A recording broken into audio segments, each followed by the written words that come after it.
Right Gandhi Bhavan లో Congress working president Jaggareddy మాట్లాడుతున్నారు. ఇప్పుడు లైవ్ చూద్దాం. కుటుంబము వాళ్ళకు కులాలు మతాలకు అతీతమైన వాళ్ళ జీవితం. కులాలు మతాలు వాళ్ళకు ఏది కూడా వర్తింపై వాళ్ళు ఎప్పుడు కూడా కులాలు వాళ్ళ క్యాస్ట్ని ఎప్పుడు కూడా రాజకీయంగా వాడుకోలే. వాళ్ళు ఎప్పుడు కూడా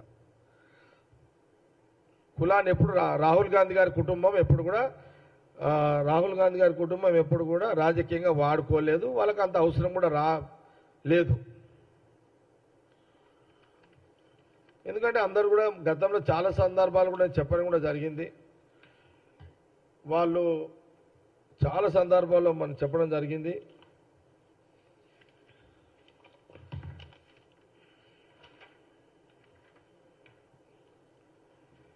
మోతీలాల్ నెహ్రూ నుంచి రాహుల్ గాంధీ వరకు అందరిది త్యాగాల చరిత్ర. అగర్భ శ్రీమంతుడుగా ఉన్న విద్యావంతులుగా ఉన్న మోతీలాల్, జవహర్లాల్, ఇందిరాగాంధీల జీవితాలను స్వాతంత్రం కోసం త్యాగం చేశారు. వాళ్ళు చాలా సందర్భాల్లో మేము గాంధీ భవన్లో చెప్పడం జరిగింది. ఆస్తులు స్థిరాస్తులతో కూడుకున్న కుటుంబం అది. లక్షల కోట్ల స్వతహాగా ఆస్తులలో పుట్టిన కుటుంబం అది. ఇది రాహుల్ గాంధీ గారి యొక్క కుటుంబం. ఈ దేశానికి స్వేచ్ఛను తెచ్చేందుకు వారి జీవితాలను త్యాగం చేసి జైళ్ళల్లో ఉండి ప్రజల కోసం పోరాటం చేశారు. ఇందిరాగాంధీ, రాజీవ్ గాంధీలు దేశం కోసం ప్రాణాలు ఇచ్చారు.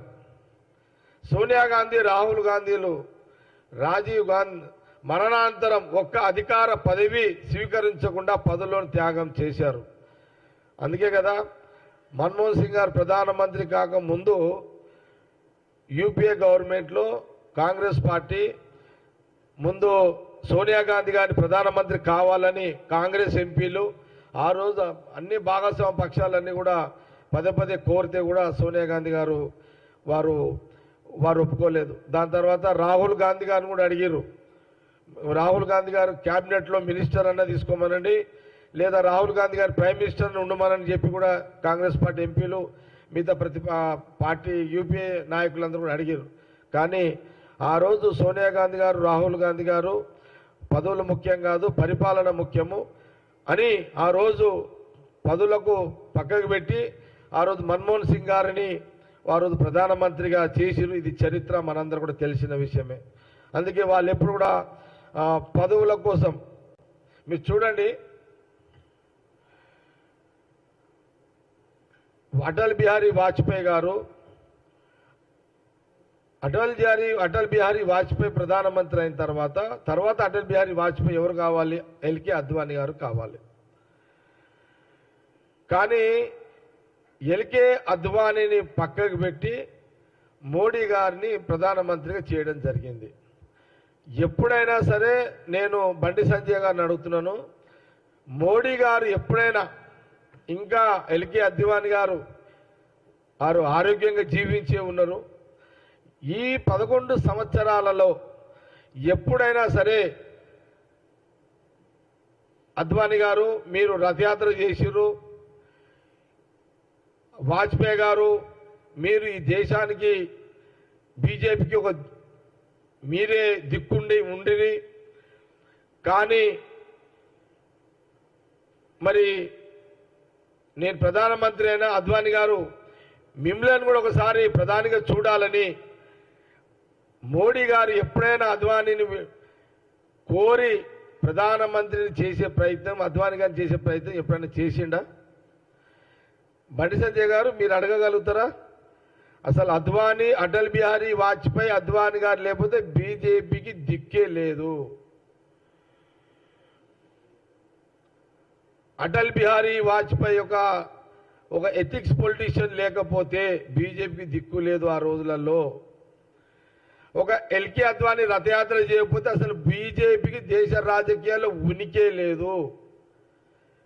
ఆ రోజు ఎల్కే అద్వానీ గారు రథయాత్ర చేసేటప్పుడు వెనుక ఇప్పుడున్న ప్రధానమంత్రి మోడీ గారే ఆయన రథయాత్రలో ఆయన వెనుక ఉండి ప్రధానమంత్రికి వెనుక ఉన్న వ్యక్తి నువ్వు కాదా? ఈరోజు ఆ రోజు గుజరాత్ ముఖ్యమంత్రి అయినవు అంటే దానికి కారణం ఎల్కే అద్వానీ కదా. నిన్ను ముఖ్యమంత్రిని గుజరాత్ ముఖ్యమంత్రి చేసిన ఎల్కే అద్వానీ గారిని ఎప్పుడైనా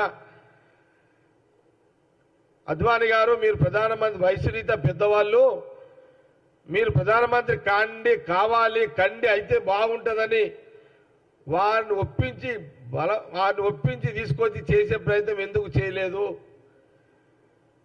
బండి సంజయ్ గారు మీలాంటి నాయకులు ఈరోజు ఈడి దాకా వచ్చిరంటే కారణం ఆ రోజు ఎల్కే అద్వానే కదా, అటల్ బిహారీ వాజ్పేయి కదా. ఎప్పుడైనా మీరు మీడియాలో అద్వానీ గారి పుణ్యమాని మేము నాయకులమైనామని మీరు ఎప్పుడైనా సరే మోడీ గారి ముందు ఈ ప్రశ్న లేవనెత్తి ఒక శక్తి ధైర్యం బండి సంజయ్ గారికి ఉన్నదా? కిషన్ రెడ్డి గారికి ఉన్నదా?